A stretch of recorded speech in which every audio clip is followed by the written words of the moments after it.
আগুনটা তো সেই ঝাক্কাস লাগতেছে, পুরাই আগুন করা। আপনার ঘরে কি মা বোন নাই? আমার মা আছে, বোন আছে, সব আছে, কিন্তু তোমার মতো এরকম ড্যাশিং সেক্সি এরকম জিনিস আমার ঘরে নাই। ভাই আপনি যা করার করেন, আর আমি একে দেখতাছি। দেখ আচ্ছা আমার মাকে ছাড়, ছাড় আমার মাকে। এখানে কি হচ্ছে কি? যা কি কর, কাজ কর, যা। আমি দেখাচ্ছি আমি কে।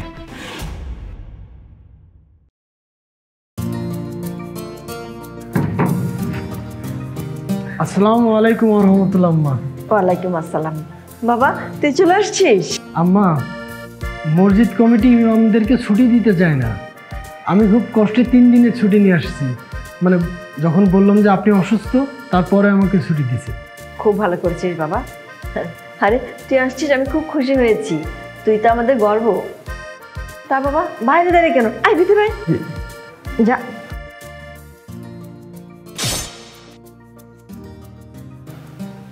আরে আয় না।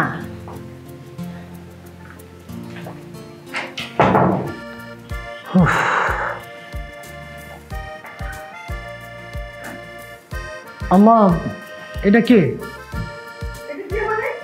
আরে ওকে চিনতে পারছিস না? তোর ছোট বোন সোহা। না আম্মা, এমন বেপরদা মেয়ে তো আমার বোন হতে পারে না। আরে ভাইয়া, আমি তোমার ছোট বোন সোহা, তুমি আমাকে চিনতে পারছো না? না, এমন একটা বেপরদা মেয়ে আমার বোন হতে পারে না। আমি একটা মসজিদের ইমামতি করি, আমি আল্লাহর পথে মানুষকে ডাকি। সেখানে আমার বোন যদি এমন হয়, আমি আল্লাহর কাছে কি জবাব দিব? আর এগুলো কি সব ড্রেস? নাউজুবিল্লাহ। ভাইয়া, এমন ড্রেস মনে হয় আমি নতুন নতুন পরি? এগুলো তো আমি সবসময়ই পরি। আগে তুই ছোট ছিলি, যে কোনো ড্রেস পরেছিস, সেটা ব্যাপার না, কিন্তু এখন তুই বড় হয়েছিস, যার কারণে তোকে ধর্মীয় অনুশাসন মেনে চলতে হবে, পর্দা করতে হবে, এটাই স্বাভাবিক। ভাইয়া, তুমি মসজিদে ইমামতি করো দেখে যে তোমার কথা মতো আমার ড্রেস চেঞ্জ করে ফেলবো, এটা কিন্তু সম্ভব না। আমি এইসব ড্রেস পরে কমফোর্ট ফিল করি, অতএব আমি এইসব ড্রেস চেঞ্জ করতে পারবো না। কি বোন, এটা আমার আল্লাহর প্রতি আনুগত্য। আচ্ছা ঠিক আছে বাবা, আর সেটা পরে দেখা যাবে না। আয় ঘরে চল, আমি তোকে খাবার দিচ্ছি। ভাইয়া, ইমামতি করে একদম নিজেকে অনেক বড় পণ্ডিত মনে করো, তাই না? হ্যাঁ, সুযোগ পেলেই ফটো দাও, শুরু করে দাও। শোনো, তোমাকে একটা কথা বলি, আমি না একজন বড় টিকটকার হয়ে তোমাকে দেখাবো। আমার লাখ লাখ ফ্যান ফলোয়ার হবে, তখন না অবাক হয়ে তাকিয়ে থাকবে তুমি। আম্মা, আমি আর এখানে দাঁড়াতে পারছি না, আমি রুমে গেলাম। নাউজুবিল্লাহ, নাউজুবিল্লাহ। হে আল্লাহ, আমিন।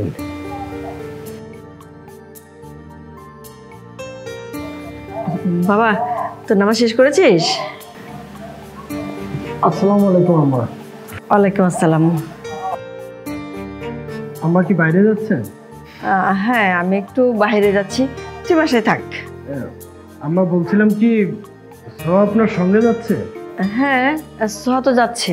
কোনো সমস্যা? আম্মা, সমস্যা কিনা বুঝতে পারছেন না?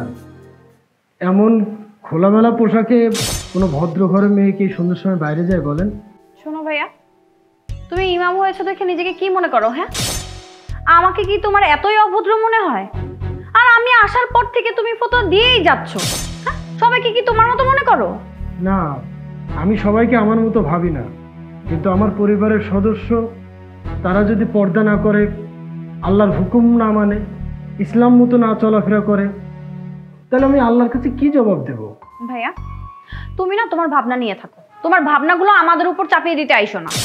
মা, তোমার ছেলেকে বলো আমার বিষয়ে যেন কোনো নাক না গলায়, ঠিক আছে? চলো। আম্মা, আপনি ওকে কিছু বলছেন না কেন? আর বলবেন বা কি করে? আপনি নিজেও ওর সাথে বাইরে যাচ্ছেন, কিন্তু পর্দা না করে। একবার কি ভেবে দেখেছেন, যদি কোনো দুর্ঘটনা ঘটে, সেটা সারা জীবনের কান্না হবে। এটা তো ঠিক না আম্মা। শোন বাবা, তোর বোন তো আগে থেকে একটু অন্যরকম, তাই না? এখন ইচ্ছে করলে কি আর হুট করে চেঞ্জ করা যায়? আচ্ছা ঠিক আছে বাবা, তুই বাসায় থাক, আমরা একটু টুকটাক কেনাকাটা করে আসতেছি, ঠিক আছে? থাক আম্মা, আমি সবই বুঝতে পারছি। আজকে সোহার যে অবস্থা, সেটা আপনার আশকারা পেয়েও হয়েছে। আমাদের সবাইকে পরকালে ভয় করা উচিত। একদিন আমাদেরকে আল্লাহর কাছে যেতে হবে, আল্লাহর কাছে জবাবদিহি করতে হবে। এভাবে চললে তো হয় না, সবাইকে জাহান্নামে যেতে হবে। আম্মা, এখনো শুধরানোর সময় আছে। আসেন, আমরা আল্লাহর পথে আসি, নিজের শুধরাই। আচ্ছা ভাইয়া, তুমি ইমামতি করে কয় টাকা ইনকাম করো বলো তো? হ্যাঁ, এত বড়াই করছো, তুমি তো নিজেই চলতে পারো না। কিছুদিন পরে বিয়ে করবে, বিয়ে করলে বাচ্চা কাচ্চা হবে, তাদেরকে কিভাবে চালাবা সেই চিন্তা করো। আর আমার দিন দিন যেইভাবে টিকটকে ফ্যান ফলোয়ার বাড়ছে, আমি কিছুদিন পরে লাখ লাখ টাকা কামাবো, বুঝতে পেরেছো? মা চলো তো। আসসালামু আলাইকুম। ওয়ালাইকুম আসসালাম।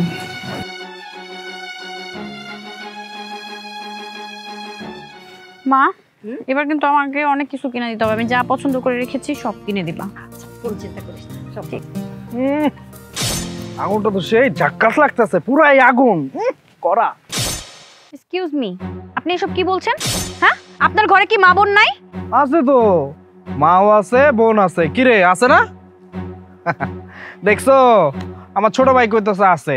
শোনো, আমার মা আছে বোন আছে সব আছে, কিন্তু তোমার মতো এরকম ড্যাশিং সেক্সি এরকম জিনিস আমার ঘরে নাই। মনে হইতেছে আসমান থেকে একটা পরিণাম মাইছে, সেক্সি লাগতেছে পুরা। মনে আন্টি, আপনার যত টাকা পয়সা লাগে আমি দিমু। কিরে দিমু না? হ ভাই। আমি আবার এক কথার মানুষ, আপনার টাকা পয়সার কোনো অভাব হইব না। আপনার এই মায়ারে আমার লগে এক রাতের লাগে দিয়া দেন, টাকা পয়সা আপনার দিয়া দেবো। দেখো বাবা, তোমরা আমার মেয়েটার সাথে এমন করো না, আমাদেরকে যেতে দাও। ভাই আপনি যা করার করেন, আর আমি ওকে দেখতাছি। দেখ, আরে এই আচ্ছা, এই আমার মাকে ছাড়, এই ছাড় আমার মাকে। এই তুমি আমার কাছে আছো। আরে তোমার মা, সমস্যা নাই। মারতে বলছি। এই এই, এখানে কি হচ্ছে কি? এই তুই এখানে কি করছিস? যা, তুই তোর কাজ কর, যা। আমি কে? আমি দেখাচ্ছি আমি কে। পুলিশ ডাকি, তারপরে বুঝতে পারবা।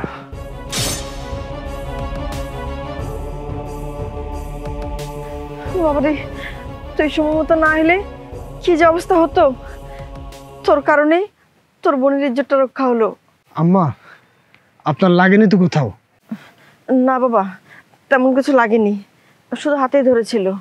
ভাইয়া, আমার ভুল হয়ে গেছে।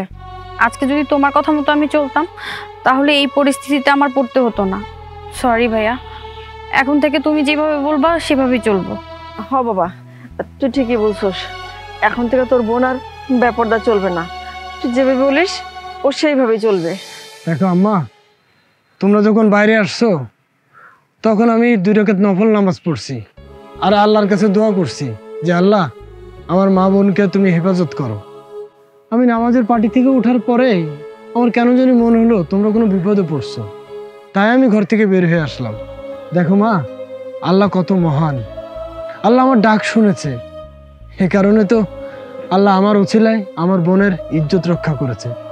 ভাইয়া, আমি তোমাকে কথা দিচ্ছি, এখন থেকে আমি পর্দায় চলবো, আর প্রয়োজনের বাইরে আমি বাসা থেকেও বের হব না। শুধু যে পর্দা করলে হবে তা তো না, ইসলামের সব নিয়ম কানুন মেনে তারপর চলতে হবে, পর্দা করতে হবে, আরো যা যা নিয়ম আছে সবগুলো পালন করতে হবে। আমি শিখিয়ে দেব। ভাইয়া, তুমি আমার জন্য দোয়া করো, আমি যেন ইসলামের সকল নিয়ম মেনে চলতে পারি।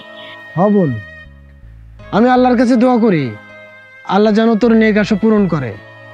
আর আল্লাহ যদি তোর নেক আশা পূরণ করে, আমার থেকে খুশি আর এই পৃথিবীতে কেউ হবে না। বাবা আলী, তোকে দেখে গর্বে আমার বুকটা ভরে যাচ্ছে। তোর মতো সন্তান আমি গর্ভে ধরেছি। বাবা, আমি তোকে কথা দিচ্ছি, এখন থেকে আমরা ইসলামিক শরীয়তে চলবো। যা ভুল হয়েছে আমাদের ক্ষমা করে দিস। এখন থেকে আমি আমার ভুলগুলো শুধরে নেব বাবা।